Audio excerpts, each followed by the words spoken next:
One of the ways of educating oneself is through travel, because when you travel, you are exposed to different cultures, different situations.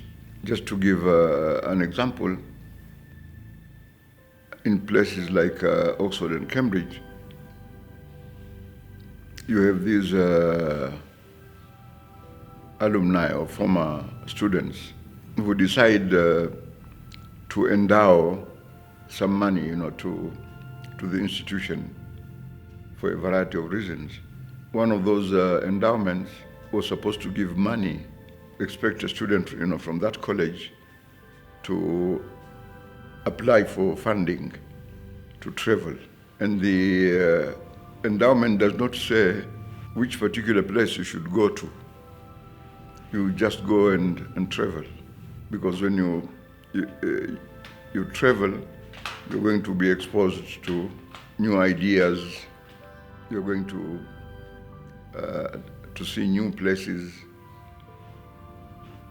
and you're going to learn so much just through this exposure.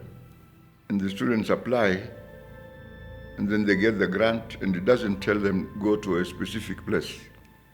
You just go and travel, wherever you might want to go. Because when you are there, you will see things that you probably would never have been able to see if you just remained in your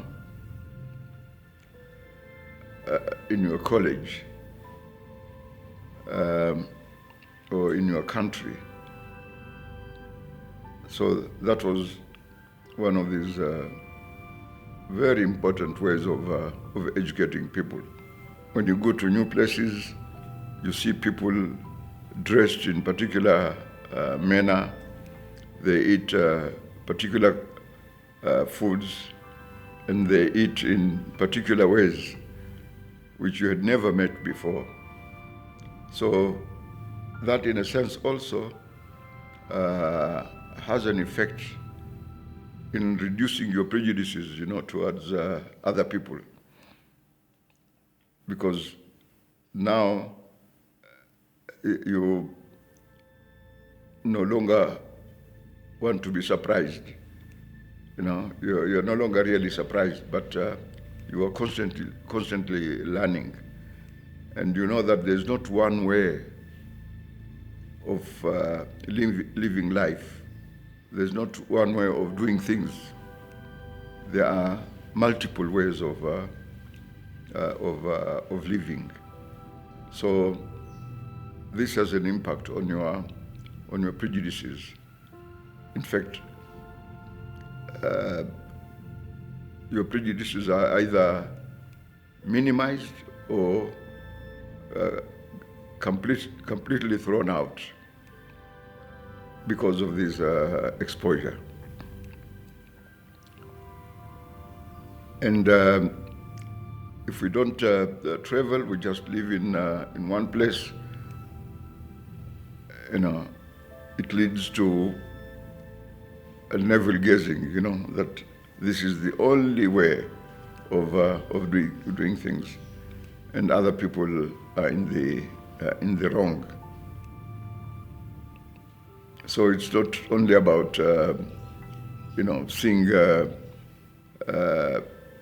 new people, not seeing new kinds of clothing, new kinds of foods, new kinds of housing. So the more you do this, the broader your perspectives become. And this is how you become a cosmopolitan person, because you recognize that your culture is not as superior as it imagines itself, or it's not the only culture. You develop respect for other peoples, for other cultures, other places, and that you realize that human societies are dynamic. They're not static. And they're always learning from each other. There is no society that is self-sufficient. And that is how we see, for example, transfer of musical instruments, from one culture to another, because cultures are never in one geographical area. They're in different geographical areas. And they bring in the strengths of those societies. And these strengths are assimilated and become part of the cultures of other societies. This is sort of, culturally, we are all Machotara, people with mixed cultures, mixed bloods, mixed beliefs, and so on and so forth. So this is the main impact of travel. So you might imagine, how did this man decide to just throw away money by giving it to students, to go and fret it in different places, eat whatever they want, dress, however they want. But in fact, there is wisdom in that. And even in religious traditions, when in Islam, the Prophet said, must go and seek knowledge as far as China. It actually meant precisely that, because the Chinese have their own ways of doing things. They have distinct languages from the languages that you speak. They have their own prejudices, just like you have your prejudices. So your prejudices are no superior to those of the Chinese. This gives you the understanding that the world is a much more complex place than what we imagine it to be. And that is how we enrich our backgrounds, because when you come back, you will come and talk about those places. So people will have the opportunity of traveling through their minds by imagining what you might have seen. And they themselves also will be motivated to find ways and means of traveling to those places, to see the magic of contacting or coming into contact with other cultures and traditions and religious beliefs. One of the most important descriptions of India, its culture, its traditions, its beliefs, was documented by the 9th century Muslim astronomer Al-Biruni, who had gone to India to increase his knowledge in astronomy and mathematics. And when he got there, he was flabbergasted, by the Indian ways of doing things and their obsession, for example, for mathematics.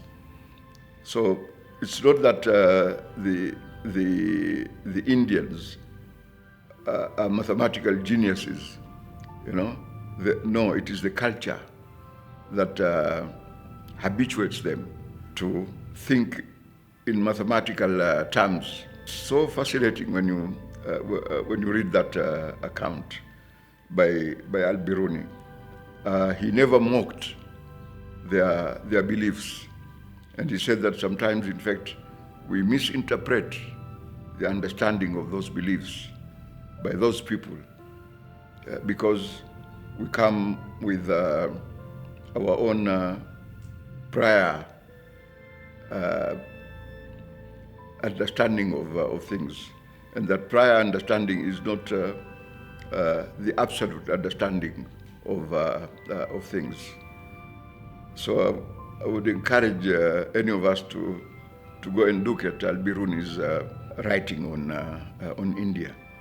And it's a perfect example of tolerance and respect for the other. So it was not for nothing when the Prophet told us to travel as far as China. Of course, he himself had not traveled to those places, but there was a universal understanding that that was one of the most powerful cultures at the time. And the Prophet also encouraged Muslims to learn other languages, including ancient Greek, because the Greeks were not Christians, they were pagans, but they laid the intellectual foundations for Western society. And then those foundations are not as original as we imagine them to be, because many of these people traveled to Egypt. And when they were in Egypt, they encountered a lot of aspects which they brought back to Crete. And Crete was the putative center of Greek culture.